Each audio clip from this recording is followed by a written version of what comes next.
하나님의 은혜와 평안이 여러분 심령과 가정 가운데 늘 함께 하시기를 기원합니다. 유진 피터슨 목사님이 지은 이 책을 먹으라라는 책에 나오는 내용입니다. 목사님은 미국 몬태나주에서 사셨습니다. 숲이 우거진 자연이 늘 가까이 있는 그런 곳에서 사셨는데 종종 숲속으로 산책을 다니셨습니다. 산책 갈 때에는 집에서 기르는 개와 함께 산책을 나섭니다.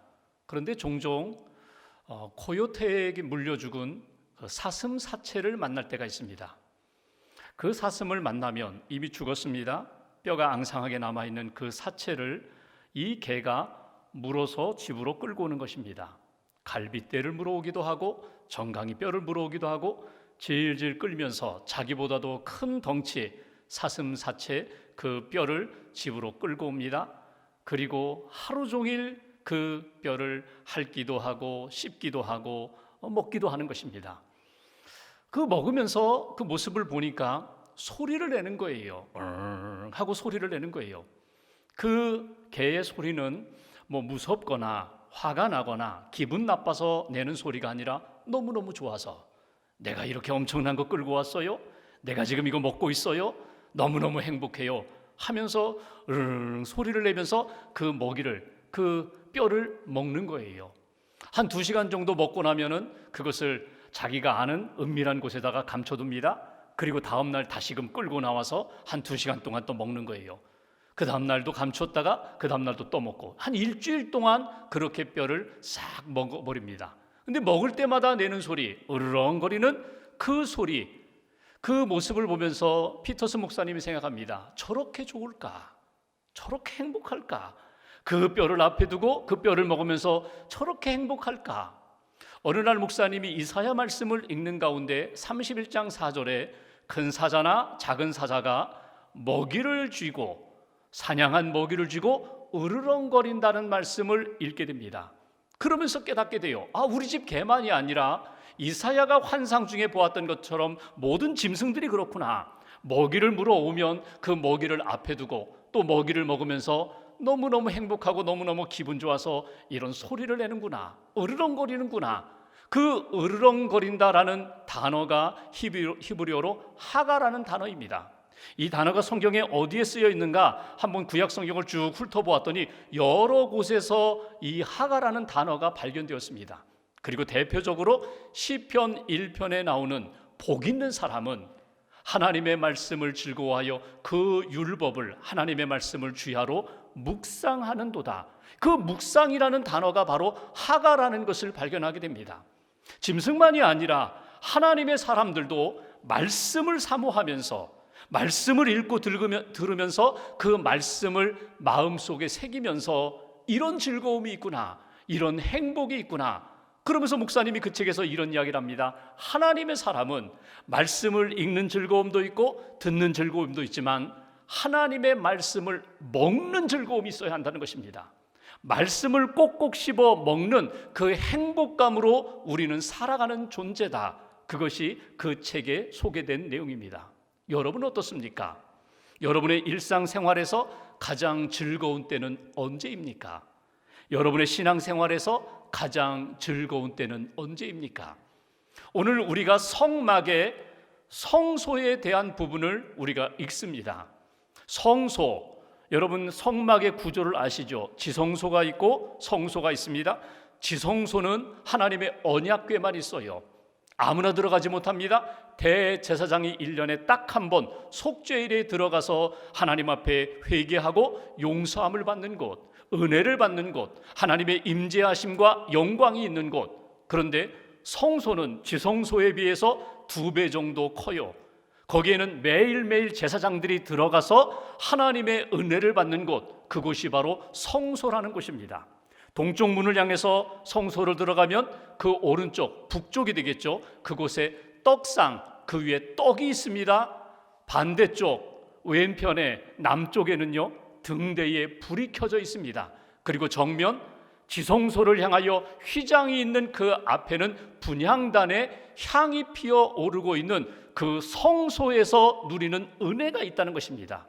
오늘 말씀을 통하여 제사장들이 성소에 들어가 하나님의 은혜 가운데 너무너무 행복해서 그 행복감 가운데 기쁨 가운데 은혜를 받았던 것처럼 오늘 말씀을 통하여 하나님이 성소에서 우리에게 주시는 은혜가 무엇일까? 하나님 말씀을 통하여 저와 여러분들에게 주시는 은혜를 받는 귀한 시간 되시기를 주님의 이름으로 기원합니다.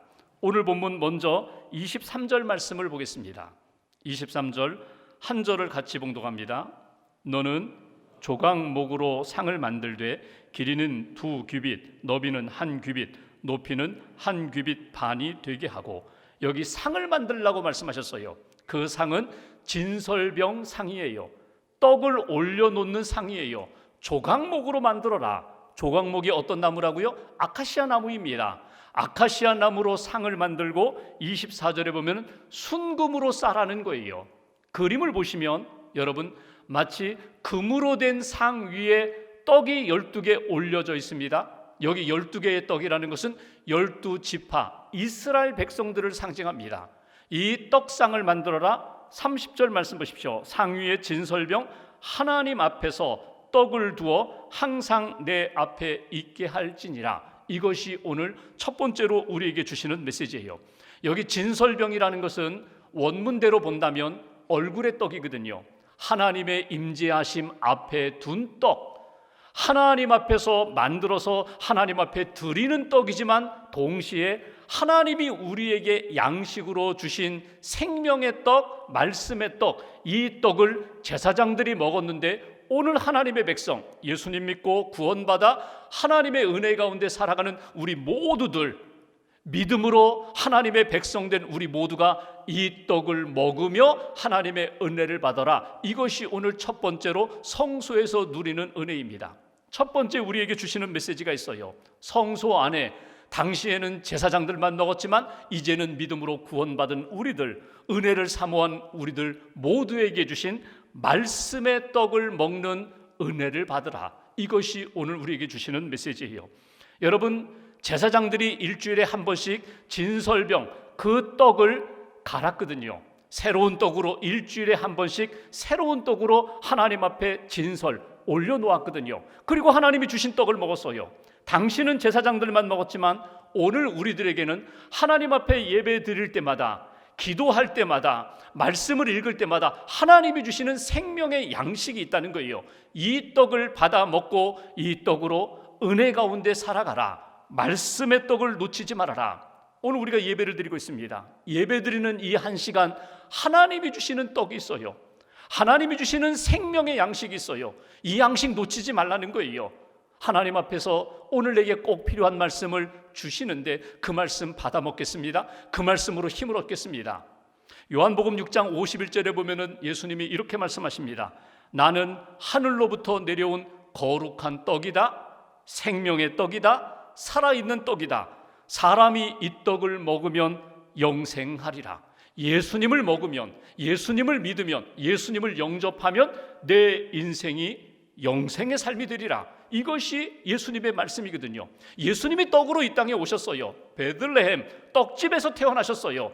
그러니까 예수님을 영접하는 순간 우리는 하나님의 백성이 될 뿐만 아니라 날마다 예수님이 주시는 말씀으로 우리가 생명의 삶을 살아가는 것입니다. 육신의 양식을 먹어 몸이 건강해지고 에너지를 얻는 것처럼 하나님의 말씀, 예수님을 영접하고 예수님의 말씀을 먹고 마심으로 우리의 영적인 삶이 건강해지게 된다. 이 은혜를 놓치지 말라는 거예요. 출애굽한 이스라엘 백성들에게 매일매일 주셨던 양식이 만나입니다. 하늘에서 내려온 신령한 양식. 그 만나를 먹으면서 하나님이 주신 양식으로 살아가는 이스라엘 백성들에게 신명기 8장 3절에 보면은 하나님이 이렇게 말씀하셨습니다. 너희들 육신의 양식만 붙잡고 살지 말고 영의 양식을 사모하라는 거예요. 만나를 먹으면서 이 만나를 누가 주셨는가? 하나님이 주셨지. 내 육신의 삶을 위하여 주셨을 뿐만 아니라 오늘 나와 만나 주시고 말씀해 주시는 율법, 생명의 말씀, 하나님의 말씀을 사모하며 사는 인생, 말씀을 먹으며 사는 인생이 되라고. 그러면서 이렇게 말씀하시죠. 사람이 떡으로만 사는 것이 아니라 하나님의 입에서 나오는 하나님이 주신 말씀으로 사는 존재야. 구원받은 백성은, 이스라엘 백성은, 하나님의 구원받은 우리들은 육신의 양식도 먹어야 되지만 영의 양식, 하나님의 말씀을 먹을 때 생명의 삶을 살고 능력의 삶을 사는 거야. 여러분, 우리가 예배를 드리며 오늘 주시는 양식이 있어요. 오늘 주시는 생명의 말씀이 있어요. 이 말씀을 읽고 듣고 묵상할 뿐만 아니라 그 말씀을 내가 받아 먹을 때에, 믿음으로 받아들일 때에 우리의 삶이 달라진다는 거예요. 요한복음에 보면은 사마리아 우물가에서 예수님을 만난 한 여인이 나옵니다. 다른 사람 눈을 피하여 정오에 그 뜨거운 낮에 그냥 우물가에 물을 기르러 왔어요. 예수님이 만나셨습니다. 예수님의 말씀을 듣습니다. 이 물을 너는 길어가지만 다시 이 물 먹으면 목마르지만 내가 주는 물을 마시면 영원히 목마르지 아니하리라. 그때 이 여인이 그러죠. 그 물 저에게 주세요. 예수님의 말씀을 그냥 받아들여요. 예수님의 말씀을 꿀꺽 삼켜요. 예수님을 영접해요. 그랬더니 그의 인생이 완전히 달라지잖아요. 상황은 바뀐 것이 없습니다. 여전히 과거가 있는 여인입니다. 그럼에도 불구하고 예수님의 말씀을 받으면서 그 여인의 인생은 완전히 새로운 인생으로 바뀌는 것을 보게 됩니다. 하나님의 말씀을 받으면, 말씀을 먹으면 우리의 인생이 달라진다는 거예요. 영적인 삶이 달라진다는 거예요. 오늘 여러분, 구약의 믿음의 사람들이 그러했던 것처럼, 예수님 시대에 예수님의 말씀을 들었던 사람들이 그러했던 것처럼 2000년 기독교 역사 가운데 하나님의 말씀을 사모하고 그 말씀을 믿음으로 받아들였던 사람들의 인생이 달라졌던 것처럼 여러분들의 삶 가운데 오늘 주시는 영적인 양식, 생명의 떡, 말씀의 떡을 먹고 새 힘을 얻는 저와 여러분들 되시기를 주님의 이름으로 기원합니다. 다윗이 하나님을 얼마나 사랑했는지 몰라요. 성막을, 성전을 얼마나 사랑했는지 몰라요. 말씀을 얼마나 사랑했는지 몰라요. 다윗이 하나님의 말씀에 대하여 쓴 시편들이 여러 편 있는데 그 가운데 19편에 보면은 하나님의 말씀을 먹을 때 우리의 인생에 어떤 변화와 능력이 나타나는가. 7절, 8절에 보면 네 가지를 표현합니다. 하나님의 말씀을 먹으면 내 영혼이 소성케 된다. 내 영혼이 살아난다는 거예요. 이렇게 시들어가던 식물도 물을 주면은 다시금 살아나는 것처럼 말씀을 먹으면 내 영혼이 다시금 생명력을 얻게 됩니다. 하나님의 말씀을 먹으면 지혜롭게 된다고, 세상의 지식과 세상의 지혜가 아니라 하늘의 지혜를 받게 된다고, 하나님이 들려주시는 음성으로 분별력을 갖게 된다고, 하나님의 말씀을 먹으면 기쁨이 넘치게 된다고. 여러분, 우울하고 어둡고 낙심되고 절망 가운데 있던 우리들이 말씀을 듣고 말씀을 먹으면 기쁨이 넘친다. 다시금 우리의 삶에 활력이 넘친다. 그리고 한 가지, 하나님의 말씀을 먹으면 눈이 밝아진다. 육신의 눈만 밝아지는 것이 아니라 영적인 안목이 생긴다는 거예요. 통찰력이 생긴다는 거예요. 예견력이 생긴다는 거예요. 하나님의 뜻이 보인다는 거예요. 하나님이 원하시는 것, 원치 않은 것들을 분별할 수 있는 영적인 분별력이 생긴다. 말씀을 먹으면, 이게 다윗의 신앙 고백이거든요. 오늘 여러분 하나님 앞에 예배드리며 성소의 시간과 장소에서 주님의 날 예배드리고 하나님을 바라보는 가운데 생명의 떡, 말씀의 떡을 먹음으로 다시금 여러분의 삶이 회복되는, 힘을 얻고 일어설 수 있는 그런 은혜가 있기를 주님의 이름으로 축원합니다. 두 번째로 25장 31절 말씀 보십시오. 31절 한 절을 같이 봉독합니다.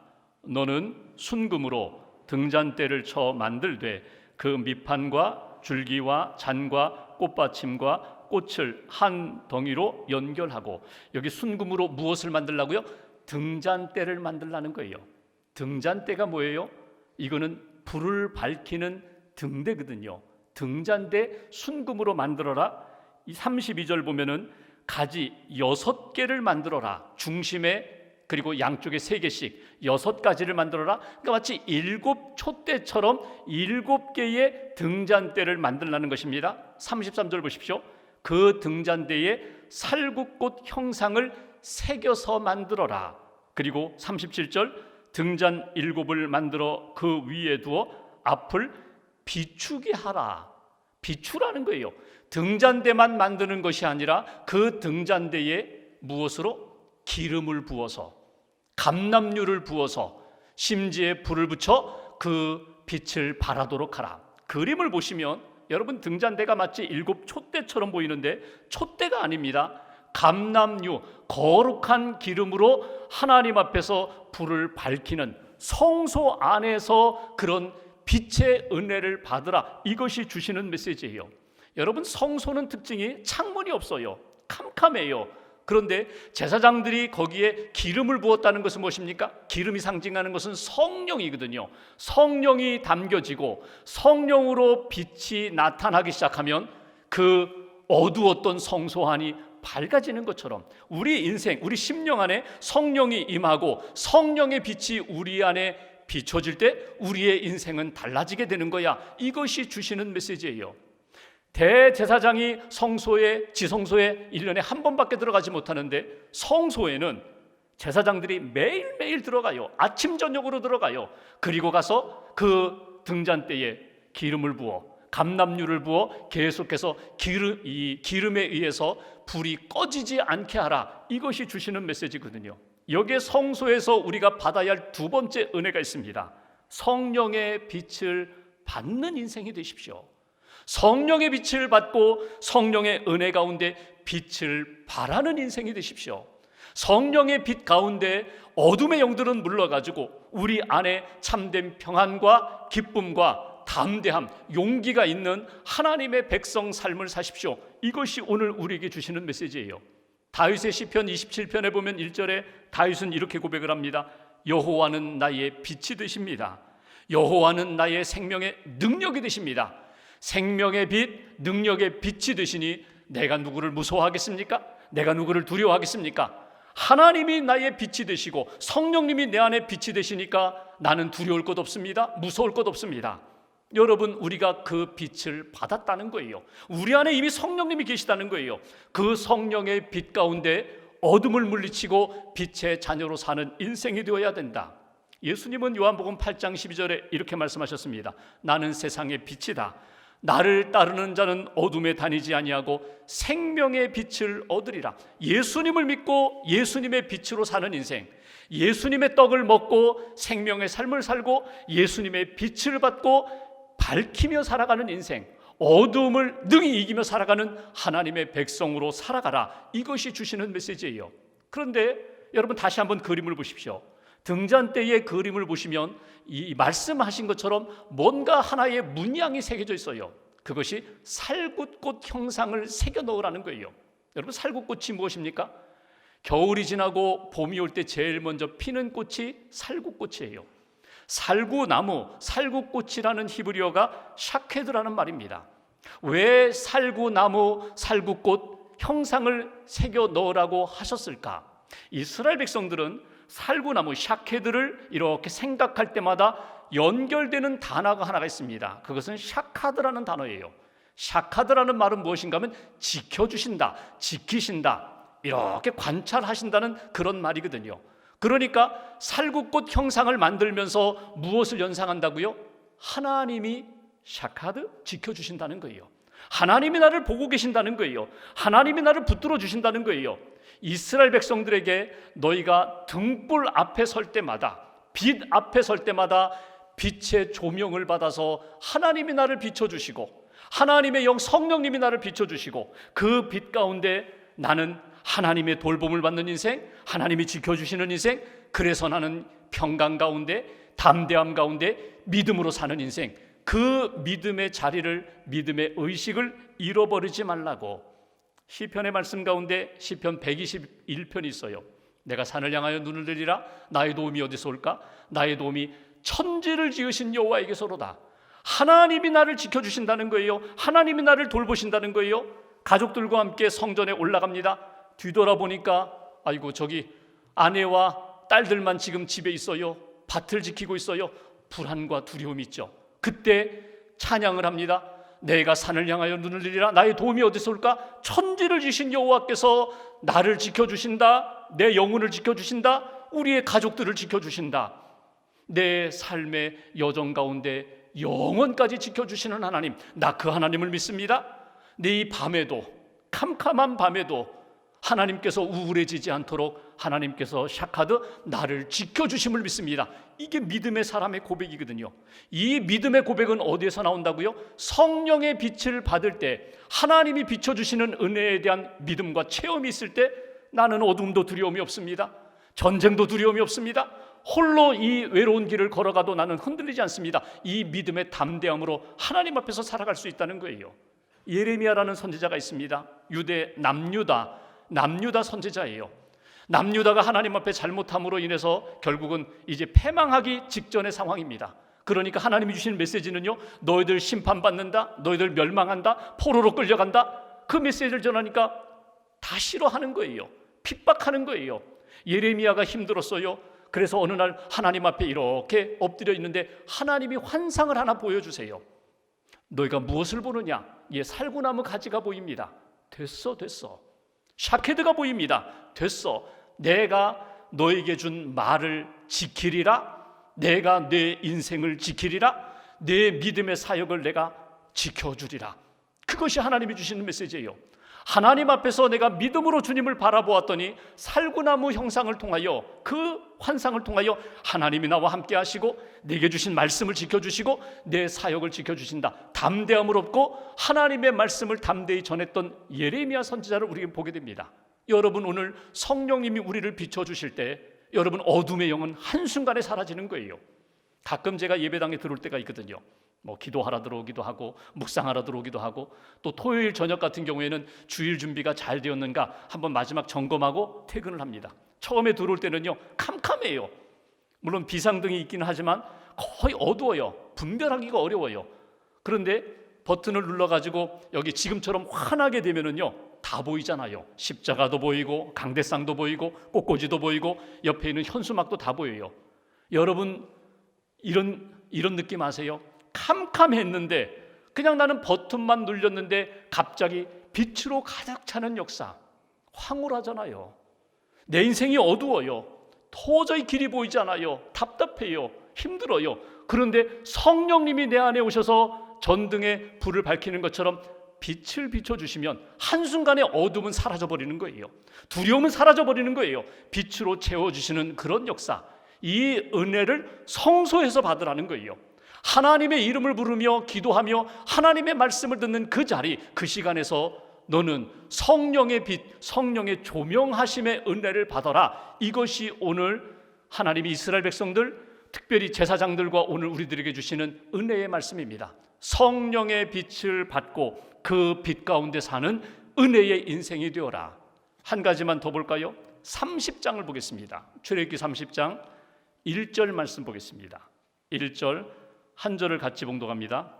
너는 분향할 제단을 만들지니 곧 조각목으로 만들되, 역시 아카시아 나무로 만들라는 거예요. 분향할 제단, 분향단입니다. 거기에 향을 피우는 그런 곳입니다. 그 분향단 그림을 보시면 또 순금으로 싸라고 말씀하셨어요. 그리고 그 분향단에서 향을 피울 때 하나님이 그 향을 받으신다는 거예요. 무엇을 의미할까요? 우리가 하나님 앞에 드리는 기도를 의미합니다. 우리의 기도가 믿음의 기도가 되고 하나님을 향하여 전적으로 의지하며 은혜와 소망 가운데 하나님이 주실 은혜를 기대하며 기도할 때 그 기대를 향기로운 기도로 하나님이 받아주신다. 여기 세 번째 우리에게 주시는 메시지가 있어요. 신앙생활하면서 말씀의 떡을 먹습니다. 성령의 빛을 받습니다. 동시에 이 성소에서 구별된 시간과 장소에서 하나님 앞에 기도할 때 그 기도를 하나님이 연락하신다, 받아주신다는 거예요. 그런데 성경을 읽어보시면 30장을 쭉 읽어다 보면 그 향을 아무것 가지고 만들지 말라는 거예요. 세 가지를 가지고 만들라고 말씀하십니다. 34절, 35절에 보시면 소합향을 가지고 이 하나님 앞에 드릴 향을 만들라.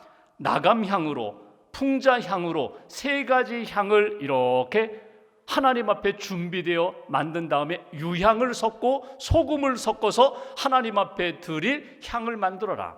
여기 소합향이라는 것은 무엇입니까? 소합이라는 말은요, 물방울 배어 나오는 거거든요. 쥐어짜는 거거든요.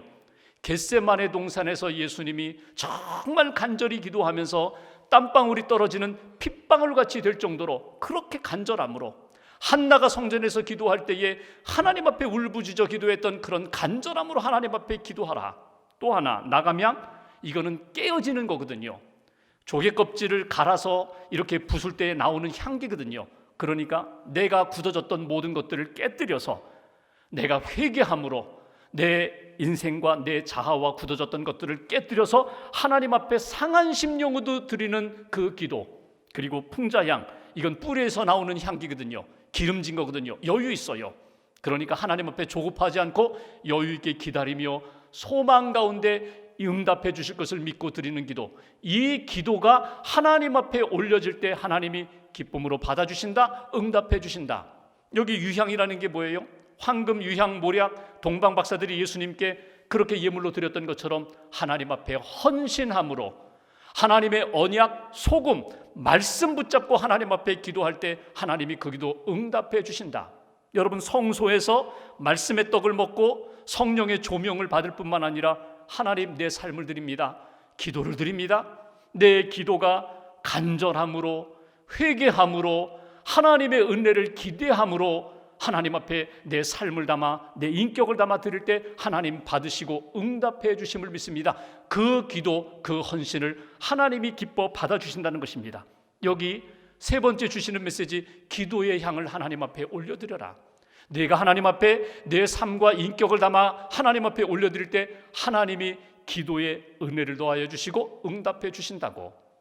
한동대 이지선 교수님이 계세요. 이분은 여러분 아시는 것처럼 지선아 사랑해라는 책으로 유명한 분이거든요. 대학생 시절에 교통사고를 당했어요. 차에 불이 붙어서 화상을 크게 입었어요. 수술을 몇 번 했는지 몰라요. 화상 치료를 몇 번 받았는지 몰라요. 오랜 시간 동안 그렇게 치료를 받으면서도 믿음을 지키고 또 공부도 하고 해서 지금은 이제 대학 교수님이 되셨거든요. 그분의 간증을 보면 이런 이야기가 나와요. 제가 그런 시간을 지나고 와봤더니, 고난의 시간을 이렇게 지나고 와봤더니 크리스찬들에게 하나님이 허락하시는 것은 동굴이 아니라 터널이라는 것을 깨달았습니다. 어둠으로 끝나는 인생이 아니라 반드시 어둠의 시간과 과정이 지나 빛으로 응답해 주시는 하나님의 역사임을 그는 깨달았다는 거예요. 그 고난의 시간, 어둠의 시간, 이것으로 끝나지 않고 하나님 앞에 기도하고 하나님의 말씀을 붙잡고 성령님 의지하며 한 걸음 한 걸음 걸어갔더니 결국은 터널이 끝나고 빛의 역사로 응답해 주신 하나님을 만났다는 거예요. 저와 여러분들의 삶 가운데 지금 힘들고 어려움을 만난 분들이 있습니다. 여러분, 기도를 포기하지 마세요. 하나님의 은혜를 내려놓지 마세요. 말씀을 먹고 성령님의 도우심을 받아 믿음으로 한 걸음 한 걸음 걸어갈 때 하나님이 이전보다 더 아름답게 합력하여 선한 역사로 반드시 응답해 주실 줄 믿습니다. 그 은혜 가운데 살아가라. 이것이 하나님의 백성 성소에서 누릴 성도의 삶이라고 우리에게 말씀을 주십니다.